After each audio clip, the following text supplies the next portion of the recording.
Bienvenue sur Stratégie Data, nouveau tuto aujourd'hui, je vous explique comment paramétrer des segments sur Google Analytics.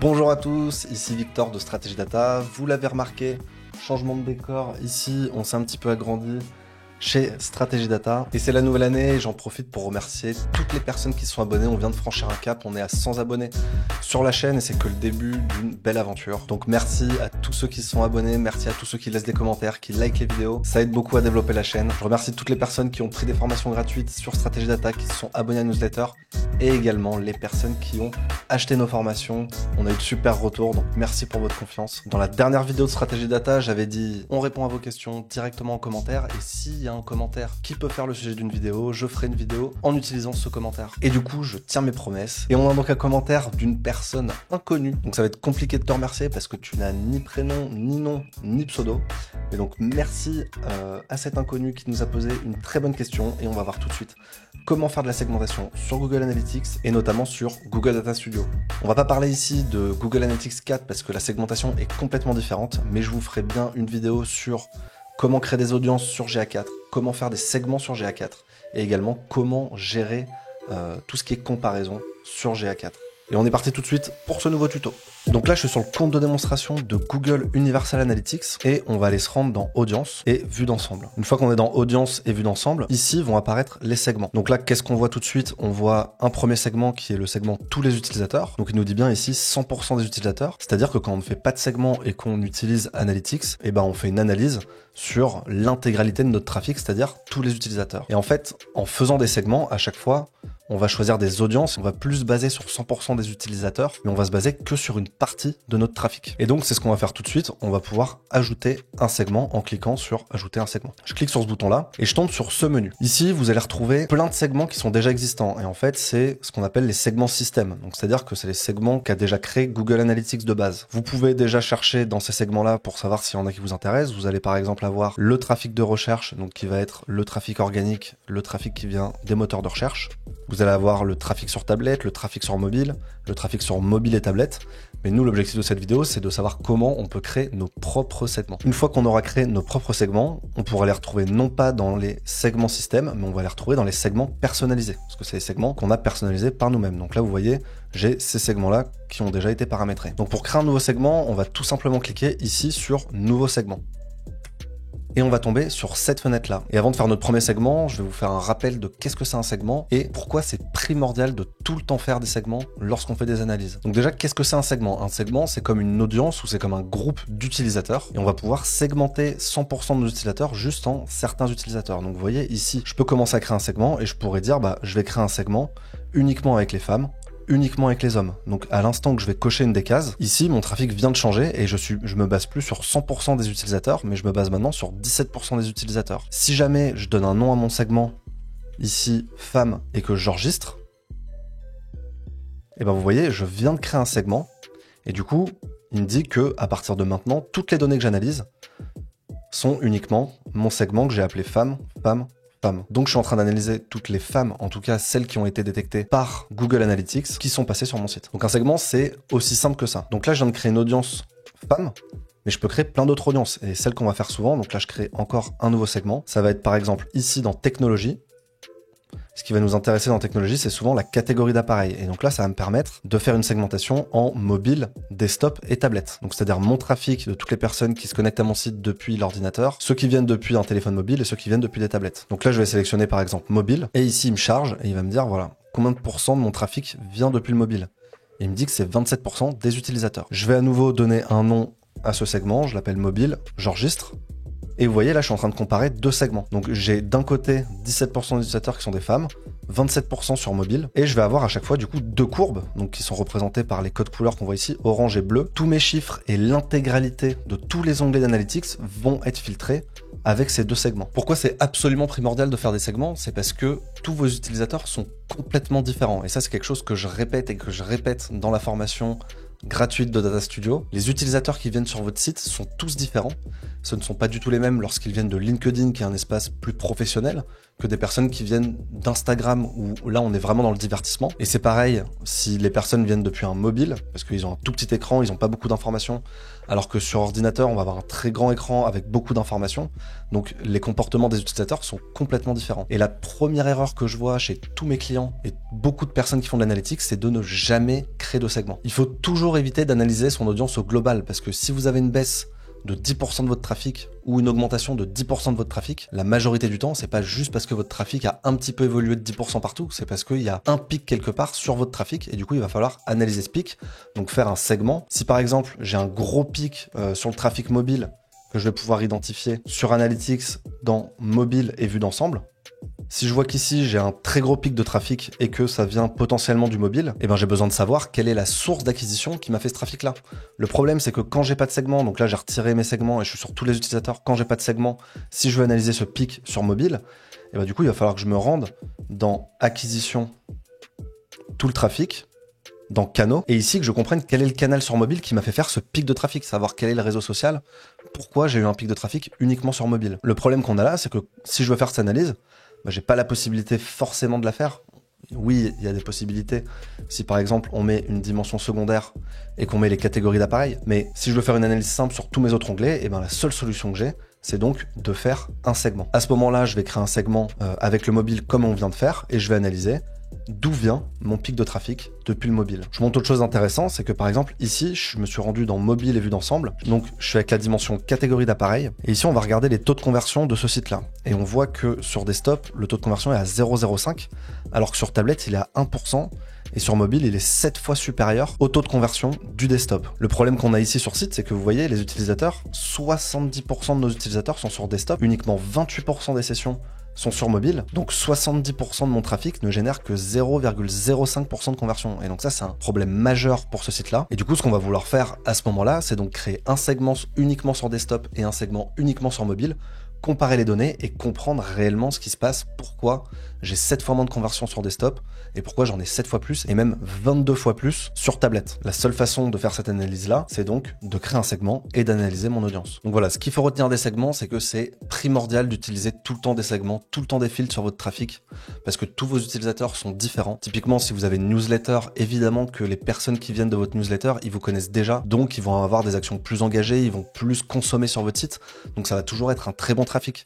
Et donc je peux pas comparer un trafic qui est déjà très engagé, qui me connaît déjà, avec un trafic qui ne me connaît pas encore, qui viendrait par exemple du trafic organique ou des campagnes d'acquisition qui font de la notoriété, qui vont pas du tout avoir le même comportement sur votre site, qui vont peut-être lire un peu d'informations et s'en aller. Il faut donc toujours différencier clairement votre trafic en fonction, par exemple, des pays, des villes, des appareils, de chaque canal d'acquisition. Bref, faites des segments et des filtres pour réellement analyser votre audience. C'est primordial. Il ne faut pas tout le temps analyser son trafic au global. On va donc parler un peu plus précisément de comment ajouter des segments. Donc je vais à nouveau cliquer ici sur ajouter un segment. Et là, on va cliquer encore une fois sur ce bouton nouveau segment.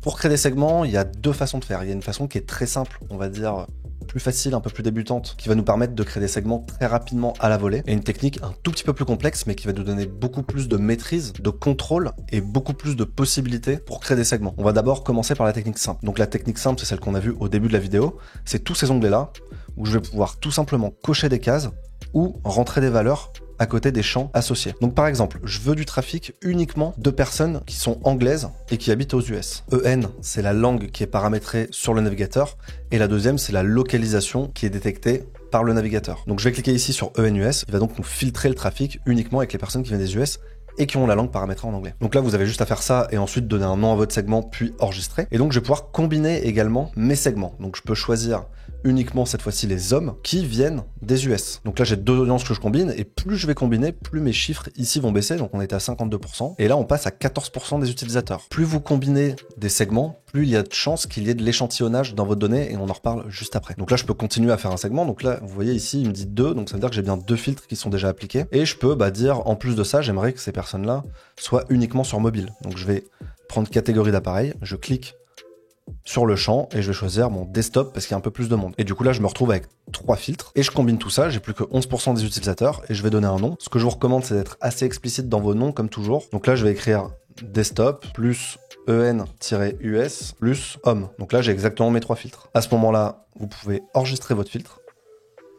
Et ça y est, vous avez votre audience qui est filtrée uniquement sur ce filtre-là, avec ce segment-là. Donc voilà pour la partie simple. Donc je vous laisse fouiller dans tout ce qui est possible. Il y a plein de choses qui sont possibles. On peut filtrer par source. Donc par exemple, ici, je peux choisir uniquement mon trafic organique. On peut filtrer ici par âge, dans données démographiques, filtrer par âge, filtrer par langue. Enfin voilà, il y a des centaines de possibilités. À peu près toutes les dimensions qui sont disponibles sur Analytics vont être disponibles ici pour créer des segments. La seule chose qu'il faut savoir et que je vous ai pas encore dit, c'est que ici vous avez la possibilité de choisir plusieurs valeurs. Donc par exemple, si je reprends mon exemple de EN-US, vu que c'est 52% de mon trafic et qu'on imagine que le site est localisé aux États-Unis, si je veux savoir un peu qu'est-ce que j'ai à l'international, au lieu de regarder que mon pays d'origine, et ben au lieu de dire je veux que la langue contienne EN-US, je vais lui dire je veux que la langue ne contienne pas EN-US et il va m'inverser mon filtre. Et du coup, on va passer à 47% normalement de trafic. Et vous avez plein d'autres possibilités. Par exemple, si je veux toutes les personnes qui parlent uniquement anglais, je vais pouvoir utiliser commence par. Je veux toutes les personnes dont la langue commence par. Et donc là, je vais retirer EN-US, je vais juste laisser EN et je vais faire entrer.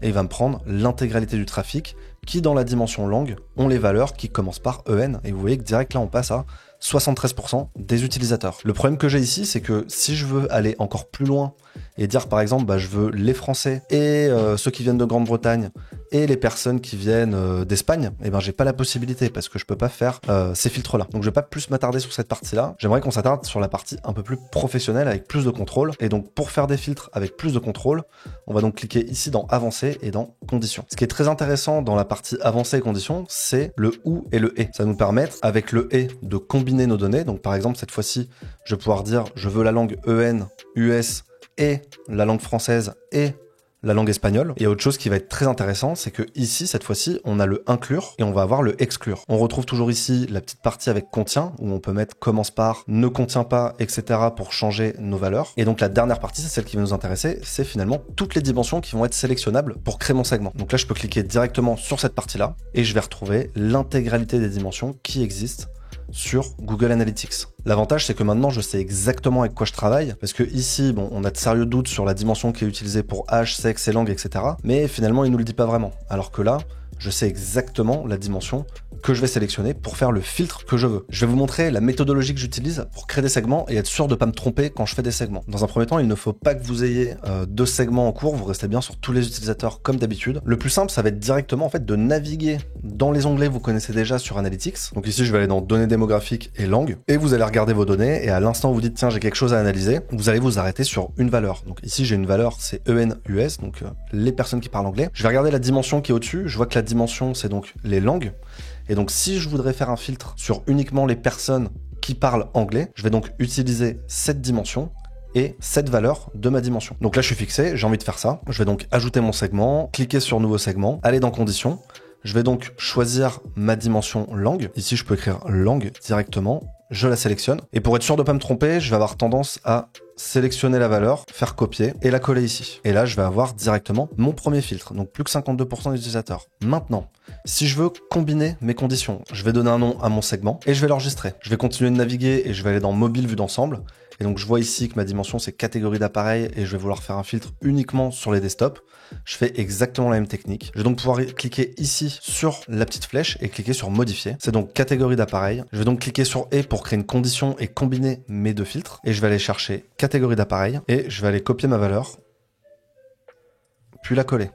Donc là, je copie-colle des valeurs qui sont assez simples, EN-US, desktop, mais pourquoi je fais des copier-coller? C'est que souvent, on va vouloir faire des audiences, par exemple, avec des pages d'acquisition et des URL un peu interminables, et il vaut mieux clairement copier-coller une valeur plutôt que la réécrire et faire une faute de frappe. Et donc là, ça y est, j'ai mon audience, donc qui est EN-US plus desktop, et je vais pouvoir enregistrer mon filtre, mon segment, et commencer à faire mes analyses. Donc là, je vois bien que ça marche parce que je suis dans mobile et vue d'ensemble, et là, dans catégorie d'appareil, vous voyez, j'ai plus que le desktop. Donc déjà, ça marche sur le desktop. Maintenant, si je me rends dans données géographiques et dans langue, vous verrez que normalement, j'ai plus que EN-US qui apparaît. Et voilà. Je vais vous montrer un petit peu toutes les fonctionnalités qu'on peut avoir dans les filtres. Donc par exemple, là, si vous voulez repasser sur tous les utilisateurs, il suffit de supprimer tous les segments que vous avez appliqués. Je vais cliquer sur la petite flèche, supprimer, et il va me remettre sur tous les utilisateurs. On va ajouter un nouveau segment. Je retourne dans conditions et je vous montre comment on peut jouer avec exclure les ou et les et. Imaginons maintenant que j'ai un site internet qui marche uniquement en France, mais que je commence à me développer vers d'autres pays, l'Espagne, la Grande-Bretagne, qui sont en Europe. Ce que je ne peux pas faire cette fois-ci, c'est que je ne vais pas pouvoir mettre des pays France et Grande-Bretagne et Espagne, parce que il n'y a pas de pays qui existe avec la France et l'Espagne et la Grande-Bretagne. Par contre, je vais pouvoir dire où. Donc je peux dire mon trafic il vient soit de France, soit d'Espagne, soit de Grande-Bretagne. Et c'est comme ça qu'on va jouer avec ça. Donc ici, il faut bien que je trouve la dimension qui correspond. Donc je vais pas faire les langues, on va plutôt faire les zones géographiques. Je vais donc cliquer sur zone géographique. Je vais regarder les valeurs que j'ai ici. Donc ce qu'on va faire, c'est qu'on va faire Amérique du Nord. Donc je vais prendre Canada, United States. Et je vais combiner ces deux pays. Je vais donc dans conditions. Je vois que ma dimension, c'est tout simplement pays. Je tape pays. Je prends la première condition. Je vais dire premier pays. Donc là, il me le met. Je vais mettre United States. Et cette fois-ci, je vais cliquer sur où. Et je vais aller chercher Canada. Donc ici, je vais choisir toutes les personnes qui viennent soit des States, soit du Canada. Et on additionne les deux. 47% des utilisateurs. J'ai plus qu'à donner un nom à mon segment, enregistrer. Et mon segment est fait. Maintenant, imaginons que j'ai une autre idée en tête, c'est que je voudrais toutes les personnes qui sont aux States, mais qui parlent pas anglais. Et bien pour ça, il va falloir que j'exclue. Donc, on va ajouter un filtre. Donc là, j'inclus toutes les personnes qui sont identifiées dans le pays United States. Je vais ajouter un filtre. Et donc là, je vais pas laisser inclure. Je vais donc mettre exclure. Et il me faut maintenant ma dimension langue qu'on a vu tout à l'heure. Donc je vais écrire langue. Je reprends ma dimension. Et je vais pas mettre contient, mais je vais mettre commence par, parce que vous voyez, je veux exclure toutes les personnes où il y a écrit EN. Donc je vais choisir commence par, et je vais faire EN, tout simplement. Et donc on va voir s'il y a beaucoup de personnes aux States qui n'ont pas la langue anglaise qui est paramétrée dans leur navigateur par défaut. Et donc on a 1% des utilisateurs. Ça c'est typiquement le genre de filtre à faire sur Google Ads, parce que sur Google Ads on va souvent choisir la langue qu'on utilise, et il faut regarder dans la zone que vous êtes en train de couvrir si jamais il y a beaucoup de personnes qui parlent anglais ou pas, ça peut vous permettre de faire une audience supplémentaire. Si jamais vous voyez que le chiffre, c'est au moins 10%, et il va bien falloir faire des enchères sur Google Ads sur les 10% que vous êtes en train de manquer parce que vous avez paramétré uniquement, par exemple, la langue française. Et donc ça, vous pouvez le faire pour tout. Si je veux, par exemple, faire une analyse de mon trafic sur ce qu'on a vu tout à l'heure, donc les taux de conversion qui fonctionnent bien, donc je veux regarder ce qui se passe sur les tablettes et sur le mobile, j'ai deux solutions. Soit je lui dis, je prends la dimension catégorie d'appareil contient mobile, ou catégorie d'appareil contient tablette. Et du coup, là, je suis en train d'inclure le mobile et inclure les tablettes avec le ou.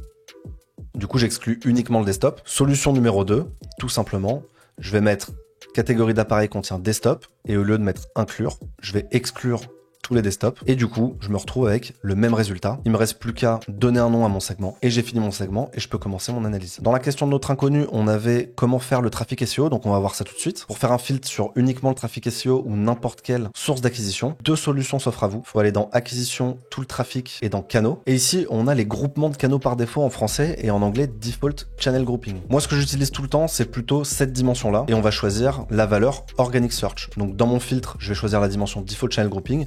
Et je vais dire, je veux toutes les valeurs qui contiennent Organic Search. Il y a une deuxième solution, par exemple, si vous voulez uniquement le trafic qui vient non pas des moteurs de recherche, parce que ici Google nous a fait un combiné de tous les moteurs de recherche, mais si vous voulez uniquement le trafic, par exemple, qui vient de Google. Dans ce cas-là, il va falloir se rendre dans Sources et Support. Et ici, je vais choisir Google/organique. Donc là, je vais vraiment avoir que le trafic de recherche de Google en organique ou en référencement naturel. Donc plusieurs façons de faire les mêmes filtres et j'utiliserai la dimension source et support. Il y a des segments et des filtres qu'on fait vraiment tout le temps. Si par exemple vous avez un site référent d'un partenaire qui vous fait beaucoup de trafic, vous allez vouloir créer un segment uniquement avec ce partenaire. Vous choisirez donc la dimension source et support et vous copier-collerez l'URL de votre partenaire directement dans le segment pour pouvoir faire un segment avec ce partenaire-là. Du coup, c'est le dernier segment qu'on va créer. On va créer le segment Organic Search, donc uniquement SEO. Je retourne dans conditions. Je vais aller chercher ma dimension ici qui s'appelle Default Channel Grouping, en français groupement de canaux par défaut. Là, c'est ce qu'il vous dit. Là, il me sort plusieurs valeurs. Je vois que Organic Search n'est pas là, donc je vais le taper. Et je viens de filtrer mon trafic uniquement avec du trafic organique. Donc voilà comment on fait un segment SEO. Je l'appelle SEO. J'enregistre. Et je vois maintenant que l'intégralité des données de mon dashboard sont filtrées avec de l'Organic Search. Donc je vais pouvoir faire des recherches plus avancées sur ce canal d'acquisition. Vous pouvez faire exactement la même chose sur du social, du referral ou n'importe quelle source de données. C'est toujours la même méthode. Tous les segments que vous allez créer vont vous permettre également de créer des audiences sur Google Ads. Donc si jamais vous avez besoin de cibler une audience particulière, vous pouvez tout à fait créer un segment ici et vous allez le retrouver sur Google Ads et notamment sur Data Studio. Et c'est ce qu'on va voir tout de suite. Donc je suis maintenant sur Data Studio sur une des pages qu'on a créées ensemble lors de la formation gratuite sur Stratégie Data que vous pouvez récupérer sur le site de Stratégie Data gratuitement, n'hésitez pas. Et on va pouvoir retrouver à chaque fois tous nos segments très facilement. Donc là, je vais cliquer sur ce tableau-là avec plusieurs sources de données actuellement. Et si je descends ici dans Données et que je descends un petit peu, je vais retrouver ici des filtres et des segments. Donc pour ajouter un segment, je vais tout simplement cliquer sur ajouter un segment et on va voir ici les segments qui ont déjà été ajoutés à mon dashboard, les segments système qui étaient créés de base par défaut et donc les segments personnalisés qui vont nous intéresser. Je vais développer la partie segments personnalisés et ici je vais retrouver exactement tous les segments que j'ai sur Analytics lorsque je clique sur personnaliser, donc tous les segments qu'on a créés ensemble. La seule chose que j'ai à faire, c'est de cliquer sur le segment qui m'intéresse. Donc ici on va choisir SEO, j'ajoute au rapport. Et vous voyez maintenant qu'il ne nous reste plus que Google, Bing et Baidu. Donc, mon segment a bien fonctionné, c'est bien appliqué à mon tableau. Si je veux le faire pour mes autres données, j'ai juste à répéter l'opération. Je clique sur n'importe quelle de mes données, je descends, je vais dans segment, hop, et maintenant c'est plus dans segment personnalisé, mais dans segment ajouté, et je vais pouvoir choisir SEO. Et donc là, j'ai plus que Organic Search. Maintenant, je vous recommande pas du tout d'utiliser des segments pour filtrer vos graphiques sur Google Data Studio. C'est une erreur pour plusieurs raisons. On va toujours préférer utiliser des filtres plutôt que des segments lorsqu'il s'agit de filtrer la donnée sur Data Studio. La première chose qui peut se passer, c'est que comme vos segments sont liés à Analytics, si jamais vous n'êtes pas seul à travailler sur votre Analytics, ou même si vous êtes seul à travailler sur votre Analytics, le jour où vous avez un problème dans votre segment ou que vous faites un changement dans un de vos segments, une modification, et tous les segments qui auront été appliqués à votre Data Studio vont être modifiés. Donc vous pourrez répercuter des erreurs que vous feriez sur Analytics directement dans votre Data Studio et changer l'intégralité des données de votre Data Studio sans même le savoir. Aussi, si jamais vous avez bien accès au Data Studio et à la source de données, mais vous n'avez pas forcément accès à Analytics, vous n'aurez pas la possibilité de changer les segments. Donc si les segments ne vous conviennent pas, et que vous n'avez pas accès à Analytics, vous n'aurez pas la possibilité de changer ces segments. L'avant-dernière raison, c'est l'échantillonnage des données. Quand vous faites des filtres, vous êtes sûr de travailler sur l'intégralité des données qui sont envoyées par Analytics, parce que c'est Data Studio qui va juste filtrer les données et les afficher. Donc il n'y aura pas d'échantillonnage quand vous faites des filtres. Par contre, les segments, il peut y avoir de l'échantillonnage et vous pourriez être en train de travailler avec des données échantillonnées. Donc vous ne pourrez pas voir directement s'il y a de l'échantillonnage du côté de Data Studio, et ça c'est quelque chose que vous pourrez voir sur Analytics. Et donc comment on sait s'il y a de l'échantillonnage? C'est que lorsque vous faites un filtre, ici vous avez un petit bouclier qui va vous dire si ce rapport est basé sur 100% des sessions ou non. Donc l'échantillonnage, c'est juste le fait de prendre une partie des données et de faire des prévisions. Donc par exemple, Analytics va se baser sur 5% de vos données et va dire, comme je vois que 5% des données sont comme ça, alors j'estime que 100% est comme ça.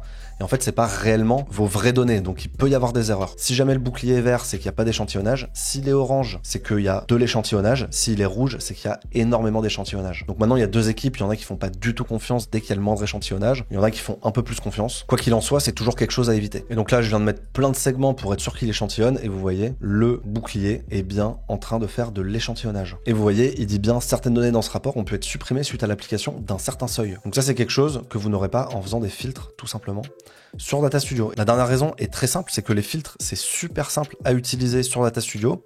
Vous pouvez les changer à la volée et c'est quelque chose que vous allez maîtriser directement en créant votre dashboard. Et en plus de ça, il y a une petite technique pour créer des filtres à la volée super rapidement qui va être prise en compte sur l'intégralité de votre dashboard, un petit tricks que je vous présente dans la formation Data Studio de Stratégie Data. Donc n'hésitez pas à aller voir la formation gratuite sur Stratégie Data, vous pouvez la récupérer en quelques clics et vous verrez que le module 9 de la formation, c'est donc les filtres. Vous avez 15 minutes de contenu sur uniquement les filtres. Je vous montre toutes mes techniques et comment je crée des filtres sur Data Studio et vous en profiterez pour apprendre plein d'autres choses également. Lorsque vous récupérez la formation, elle sera disponible à vie dans votre espace membre. Vous aurez également accès aux emails privés de Stratégie Data et à tous les outils qu'on propose en interne. On a terminé avec cette vidéo sur les segments sur Google Analytics. J'espère que j'aurai répondu correctement à ta question et du coup, n'hésitez pas à poser de nouvelles questions en commentaire. On répondra à l'intégralité de vos questions et si jamais il y a une question qui peut faire le sujet d'une vidéo, je vous répondrai directement avec une vidéo YouTube. J'espère que ce tuto vous aura plu et je vous dis à très bientôt pour une nouvelle vidéo sur Stratégie Data.